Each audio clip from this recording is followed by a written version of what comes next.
одна звезда на небе голубом живет, не зная об огне. За 3-9 земель краю чужом ей одиноко в облачной стране. Но не жалея о судьбе ничуть, она летит неведомую даль. И свет ее мой освещает путь, и гонит прочь безвольную печаль.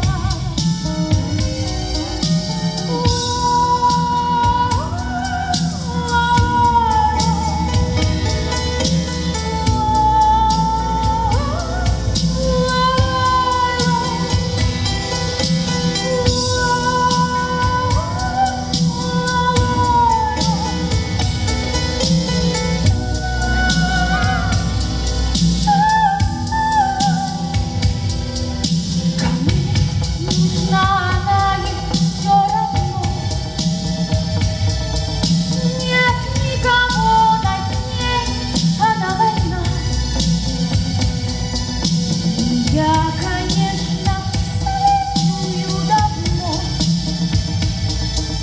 за ней одной по свету она. И даже если в небе без следа ей суждено пропасть среди комет, я стану утверждать, что где-то есть звезда. Я верить буду, негасимый свет.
я забыла совсем.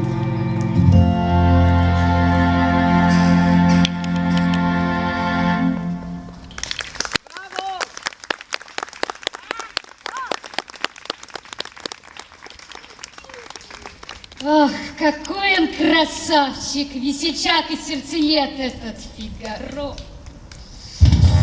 Вечно в добром расположении духа, постоянно в движении, уж благороден, настоящий итальянец. Какое наслаждение стать его женой, вот это будет огонь, страсть! А вы знаете, что такое настоящая страсть? Марселина расскажет вам об этом. Если вы хотите сделать женщину счастливой, представьте, что вы итальянец. Только итальянцы знают толк в любви. Это в них в крови.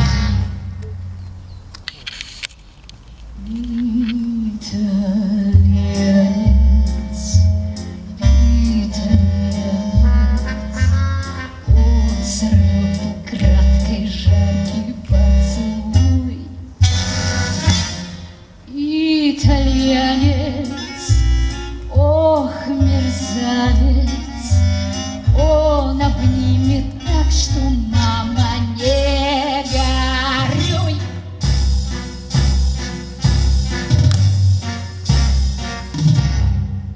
Будь же нежный и безгрешный, ну, давай скорей коснись моей щеки. Будь циничным, безразличным, поскорей мое богатство ущипни. Будь поэтом, будь влюбленным, и цветок сорви, не упусти момент.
попрошу потом...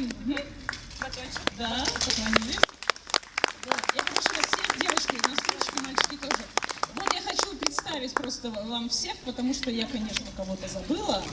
Во-первых, Георгий Ракита, он уже убежал, потому что у него сегодня, ну, он получает диплом, сегодня же день дипломника. Он исполняет партию Керубина, и Керубин у нас наш замечательный, всеми любимый Анатолий Лагутенко.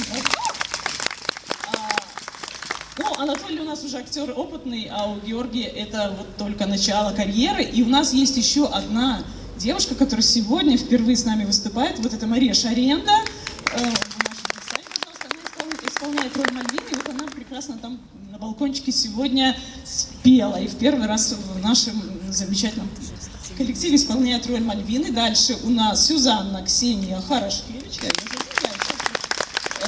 Джокер Эдуард Войнилович, Марселина Ольга Росса, Варварина Ангелина Подоляк. Я перепутала ваши имена? Нет? Правильно? Коломбина Екатерина Сирилья, графиня Илона Казакевич. Ну и самые неважные персонажи — это Фигаро Артем Перчук и граф Альмавива Дмитрий Якубович. Вот. И, в общем-то, мы предлагаем перейти к такой, ну, неформальной обстановке. Если у вас есть какие-то вопросы, у вас есть уникальная возможность задать их нашим артистам. Они очень контактные и разговорчивые. И вот я сразу хочу предвосхитить. Значит, вопросы, если у вас появятся, вы их зададите сейчас, но после этого вы не расходитесь, потому что там, в укромном уголке, там ждет вас бокальчик шампанского, поэтому я заранее предупреждаю, чтобы вы не расходились. Возможно, чтобы вопросы легче пошли, можно вот как-то совмещать, да? Можно пройти через эту беседочку. Ну, что? А кто ставит вам хореографию? Кто хореограф-постановщик? Хореограф-постановщик, да, абсолютно верно. Дмитрий Якубович. Вы знаете, вот этот номер мы его репетируем все время. Вчера он сломал бубен. Просто он его пробил. Сегодня сломала я. Да, сегодня сломала. То есть, видите, кто работает хорошо, это тот, кто ломает бубен. И сразу же, предвосхищая вопросы, да, еще о постановочной группе, у нас есть замечательный художник Андрей Миренков. Вы просто сегодня не можете увидеть его декорацию, потому что природа, она всегда побеждает искусство, да? Художник по костюмам Юлия Бабаева. И у нас тут есть художник по свету. Мы ее тоже лишили работы, она очень переживает, она ищет фонари. Это Екатерина Пустовалова, которая будет отвечать у нас вот за все, за смог, за взрывы. И у нас будет очень много, очень большая иллюминация, все будет гореть. Это прямо целые будут танцы света, скажем так. Это в прямом смысле хореография, завязанная будет на свету. Вот, я всех назвала. Всю постановочную группу, да? Назвала. Ну и наш незаменимый Андрей Попков, это сейчас называют модным словом дизайн звука. Ну, звукорежиссер, и его можно назвать просто гений. Мы его так называем. Ну, сейчас ты узнаешь о себе. Вопросы? Да, костюмы у нас в стиле рококо, но это фьюжн, как сейчас говорят, да, это будут пудренные парики высокие, то есть им вот это все надо будет танцевать еще с домом на голове девушкам. Это фижмы, корсеты, вот все это будет, но это будет современной такой интерпретации, плюс цирковая тема, она очень интересная, очень яркая. В общем, да, вот сейчас наши парики как раз на таможне, поэтому мы не могли вам сегодня предъявить. Да, грим такой вот цирковой, это связано и с рокерой, какой, со стилистикой цирка, которую мы выбрали. Ну и вот с гримом вообще отдельная история, потому что как бы у нас у всех должны быть белые выбеленные лица, там, естественно, у каждого персонажа свой грим, он там несколько иной, у Джокера такой, у Фигаро, у всех, но основа белого лица, она как бы прям такого белое, как полотно, она остается. И в этом вся проблема, потому что летом и под приборами мы без грима нас уже прошибает, но тут, ну вот таким образом будем сражаться. играть. Еще у нас, да. Как- Сейчас вот тут и сразу. Когда вы приступили к Постановки, сколько вообще длится, ну, сам постановочный процесс, чтобы подготовить мюзикл, то есть как долго вы тренируетесь и сколько часов в день? репетиции? Это очень коварный вопрос, да? На самом деле музыкальный спектакль должен по всем правилам ставиться не минимум 3 месяца, а в лучшие годины люди ставили и по полгода, и по... Марк Захаров ставил по году свои спектакли, да? Ну, выверяя каждую. Ну, у нас сейчас время сжато. Когда мы приступили? В начале июня. Да. Вот мы месяц работаем, это сейчас у нас этап, и у нас еще месяц есть, да? То есть, чтобы это все... сколько мы репетируем, у нас все артисты работают еще кто где, потому что так же не проживешь, зарабатывают. И мы, вот у нас на самом деле репетиции идут круглосуточно, у нас нет выходных, мы утро и вечер, поэтому всю жару мы провели в замечательном хореографическом зале и почти ее не почувствовали, да? Весна прошла. Да, да. И вот уже июнь. Поэтому, ну, на самом деле у нас очень весело на репетициях. В общем-то, очень хорошая творческая атмосфера. И там хотела вопросик задать. Как вообще пришла такая идея, почему Фигаро? Как вот это все рождалось, Fusion Enterprise? Да, ну вот посмотрите, да, вот есть у нас Артем, да? Вот какую роль он должен сыграть в своей жизни? А вдруг вот так его актерская судьба сложится, что он не сыграет? А мы раз, и мы все мечты. Но на самом деле всегда можно мечтать о постановке любого спектакля, любой режиссер, наверное, мечтает. У нас тут вопрос. Подходите. Вот. На самом деле любой режиссер, наверное, мечтает поставить Фигаро, я не знаю, ну есть какой-то список, да, у каждого. В музыкальном театре в этом смысле сложнее, потому что не написали, да? Ну, то есть для оперы, об опере позаботились, а у нас нет, мы решили сами о себе. Но все равно ты решаешь выбирать спектакль, когда складывается состав артистов, и от этого состава, в принципе, решение спектакля. У нас есть спектакль, который мы все любим, который будет 7 июля «Страсти по Тилю», и он, в принципе, вот это желание поставить его возникло от того, что у нас в коллективе есть Эдуард Войнилович и Дмитрий Якубович. Потому что, ну, как бы нам был интересен вот этот, и нам интересен до сих пор, Эдуард Михайлович. Да, этот конфликт, это противостояние, если кто не был, я сейчас рекламирую, 7 июля, приходите «Страсти по Тилю», мы очень любим этот спектакль.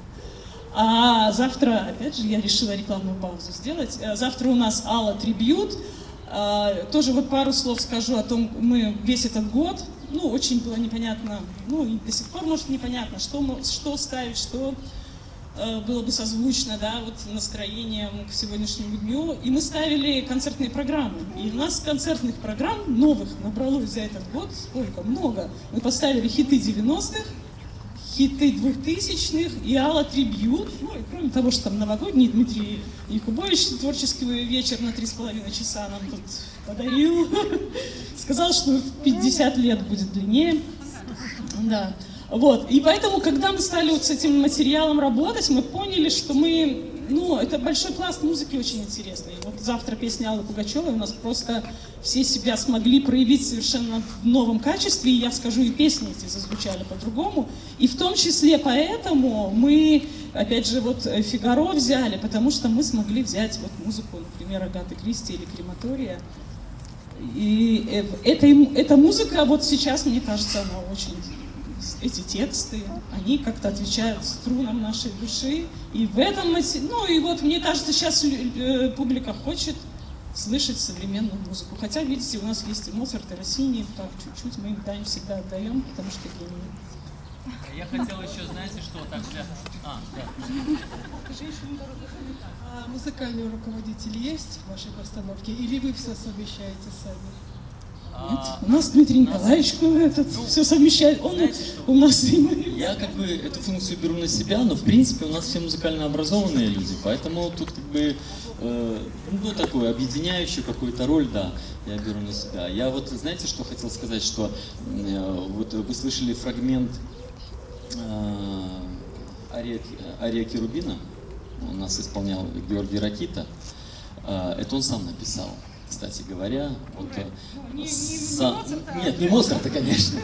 Моцарта Маша хорошо спела, но вот сам вот текст, вот этот его начитывание, как бы, как говорится, читать рэп. Причем пришлось сделать текст из текста Бомарше. То есть он и взял текст Бомарше, он был в эти рамки жесткие поставлен, и там переставил слова, чтобы это рифмовалось и так далее.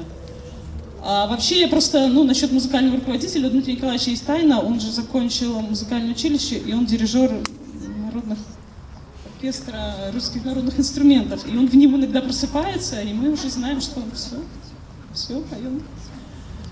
Ну вот, наверное... Вопросы, подожди, вопросы. А все хотят уже перейти, туда уже кто-то перешел. Очень талантливые ребята, спасибо огромное. А подскажите, пожалуйста, вот Фигаро — это очень смелое решение, то, что вы тогда решили сделать. Не боитесь ли вы критики? Нет. Вы знаете, мы стараемся делать эти смелые решения и получать критические замечания иногда приятнее, чем просто, когда говорят, миленько. В этом даже есть миленько. какая-то прелесть, когда начинают тебя... Да, как бы мы начинаем думать, спорить. Скажите, а что мешает показать здесь полноценную постановку? Техническая составляющая. Трава мешает или помогает? И второе, это больше ремарка. Вот когда был ваш номер, когда вы показывали свой, как это? Опиум. Да, опиум, стилистика, движение, то есть мимика, это все было похоже, как Борис Моисеев, при всем уважении, и вот очень органично смотрелось, как бы он исполнил, возможно, Агату Кристи. Это спасибо, это очень красиво. Хорошо, что вы это прочитали, потому На что самом деле, да, это же персонаж, это не он же, Самойлов. у него такая, Я твой папа, Лия. это вы вытянули из образа.